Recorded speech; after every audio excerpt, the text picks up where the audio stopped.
Се наоѓам на Илинска планина, каде што пожар гореше повеќе од 10 дена. Во овој момент, далеку зад мене гледам чадење. Тоа е само еден од краковите кој што е ставен под контрола. За жал и на другата страна во насока на Охрид гледам исто така чадење од еден од другите краци, вториот крак кој што е ставен под контрола, но во суштина се работи за два посебни пожари, бидејќи се многу оддалечени од себе.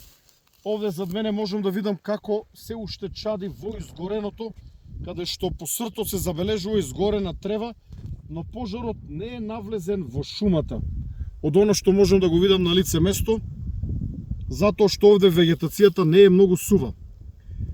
Инаку во текот на денешниот ден имавме вкупно 25 пожари на отворен простор. И како што претпоставувавме, нивниот број драстично се зголеми во текот на денот, а верувам дека овој ден ќе го завршиме со уште повеќе пожари.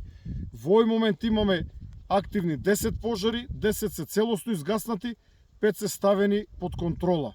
Состојбата е крајно сериозна, затоа уште еднаш апелирам до граѓаните да бидат исклучително внимателни, бидејќи предизвикувањето на нови пожари е исклучително опасно. Штетите се огромни, но при тоа може да бидат загрозени човечки животи, како и населени места.